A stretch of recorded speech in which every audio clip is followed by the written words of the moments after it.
Hamas نے حملہ کیا تھا تو ایران کی طرف سے حماس کا ہاتھ چومنے کی بات کہی گئی تھی، ان کا حوصلہ بڑھایا جا رہا تھا کہ انہوں نے بہت بڑا قدم اٹھایا ہے اور ان کو ہم سلام پیش کرتے ہیں. پھر یہ کیا تھا سر؟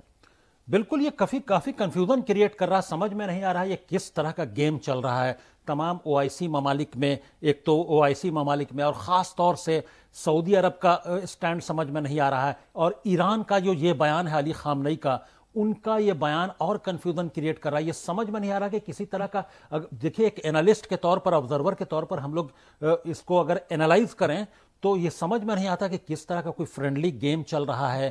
کیا ہے کہ حماس کو اور فلسطینیوں کو پہلے تو اشتعال انگیزی سے کام لے کے ان کو یہ کہا جائے کہ ان کو چڑھا دیا گیا، ان کو کچھ بڑھاوا دیا گیا، اور حماس کے جیسا کہ بتایا آپ نے کہ ہاتھ چومنے کی بات کی گئی جب حملہ کیا اسرائیل پر، تو اور یہ بھروسہ دیا گیا کہ ایران پوری طرح سے پس پشت کھڑا ہے، ہر طرح سے سپورٹ کر رہا ہے، وہ دامے در میں سخریں، یہ اس طرح کے بیانات آئے. لیکن ایرانی صدر کے بھی ایرانی صدر کے بیانات آئے. اس کے بعد پھر علی خامنئی کا یہ بیان یقیناً ایک کمپلیٹ یو ٹرن ہے، یہ کہ اب پوری طرح سے ایران نے اپنا ہاتھ کھینچ لیا ہے. وہ یہ اور بات ہے کہ وہ کسی طرح سے انسانی امداد کی کارروائی کرتے رہیں اور حماس کو اپنا مورل سپورٹ دیتے رہیں. مورل سپورٹ ان کا ہو سکتا ہے، حزب اللہ کا بھی مورل، لیکن انہوں نے حزب اللہ کو بھی منع کر دیا ہے کہ حزب اللہ بھی نہیں ساتھ جو جنگ میں شامل نہیں ہوگا.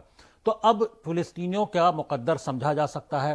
امریکہ اور تمام جو مغربی ممالک ہیں وہ کس طرح سے اسرائیل کی پشت پناہی کرتے ہیں، اور اسرائیل یہاں تک ہٹ درمی پہ آ گیا ہے کہ اسرائیل اب امریکہ کی بات تک ماننے کو تیار ہے. شروع سے ہی امریکہ تمام طرح سے حمایت کر رہا ہے، ہتھیار دے رہا ہے، balance and balance of dollars کا اعلان کر رہا ہے، بھیج رہا ہے اور امداد کر رہا ہے. اس کے باوجود اسرائیل کی ہٹ درمی دیکھیے کہ وہ امریکہ کی ہی بات ماننے کو تیار نہیں ہے. امریکہ نے کئی بار درمیان میں کہا، ہیومینیٹیرین ایڈ کی بات کہا، پاؤز کی بات کہا، اور بیچ میں جنگ بندی کا بھی ایک پروپوزل آیا.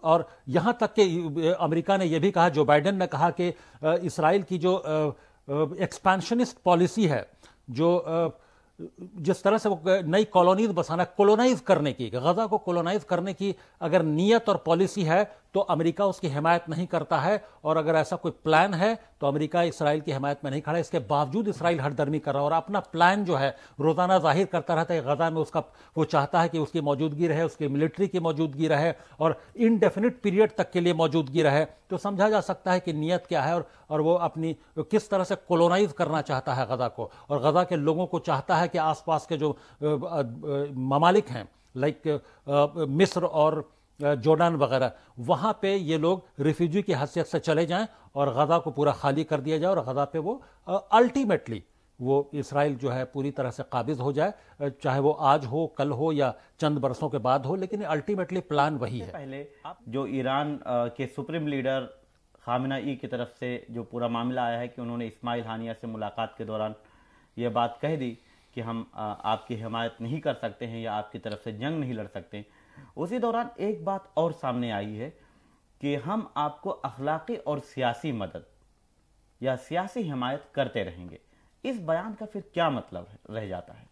دیکھیے، ابھی وقت ہے اخلاقی اور سیاسی مدد کا اور اس طرح کے سپورٹ کا. وقت ہوتا ہے، آج بھی وقت ہے، لیکن یہ وقت صرف اخلاقی اور سیاسی مدد کا یا سپورٹ کا وقت نہیں ہے. یہ عملی طور پر سخت اقدامات کرنے کا وقت ہے. ایسے میں وہ اپنے آپ کو ثابت نہیں کر پا رہے ہیں. وہ فیلڈ ان کی لیڈرشپ رہی، فلسطینیوں کی جان نہیں بچا پا رہے ہیں.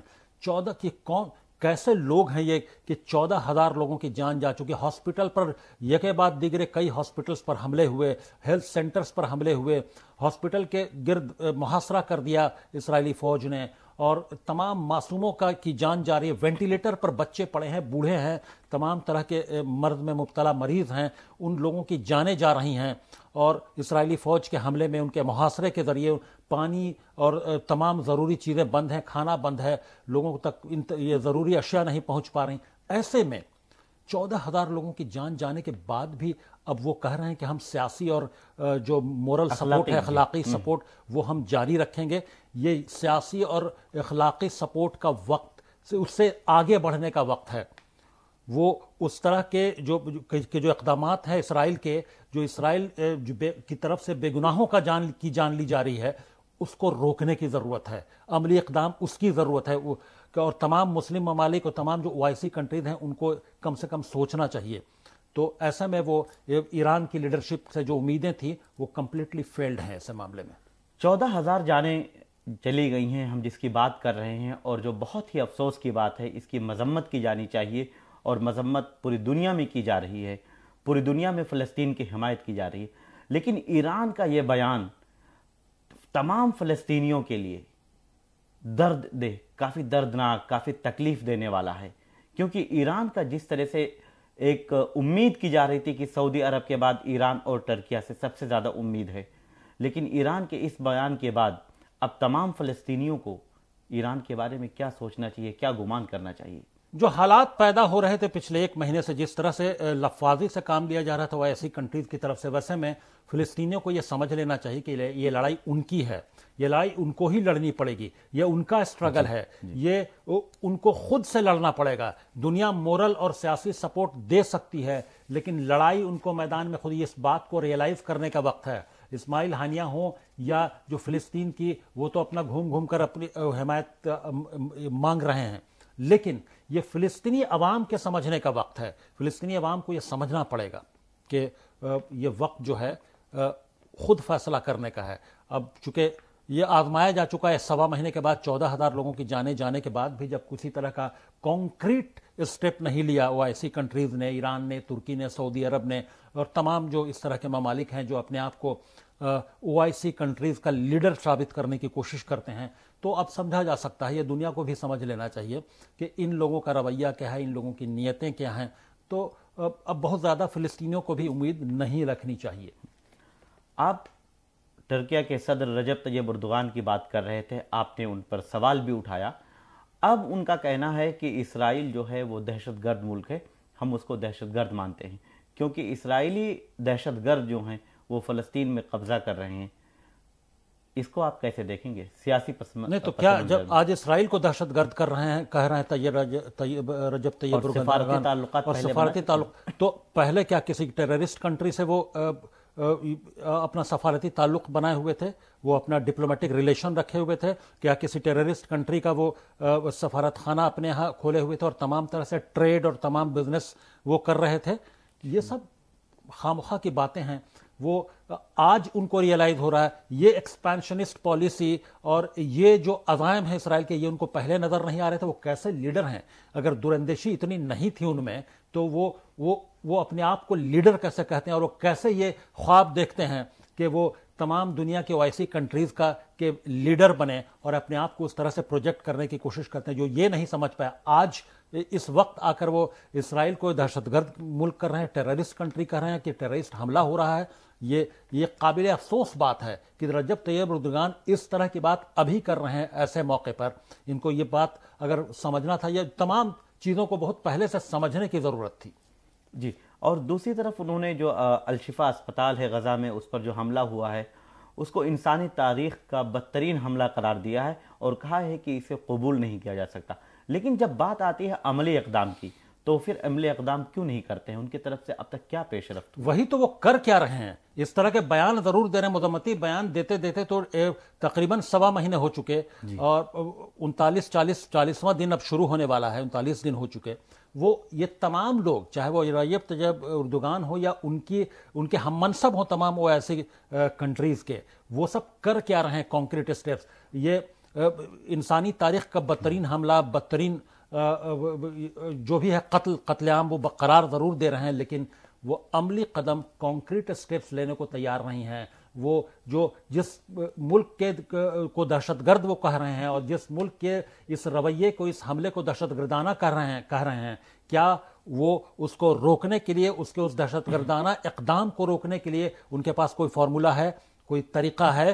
اگر نہیں ہے تو اس طرح کی لفاظی کر کے ان کو خامخواہ کا، اور جو وہاں فلسطین میں کے لوگ ہیں ان کو بھڑکانے کی ضرورت نہیں ہے، ان کے جذبات کو اشتعال میں لانے کی ضرورت نہیں ہے۔ اسی سلسلے میں آخری سوال ہمارا کہ رجب طیب اردوغان نے پارلیمنٹ میں کہا ہے، واضح طور پر کہا ہے کہ حماس جو ہے یہ کوئی دہشت گرد تنظیم نہیں ہے، بلکہ غزہ کی ایک سیاسی تنظیم ہے، اور اس نے 2006 میں الیکشن جیتا ہے۔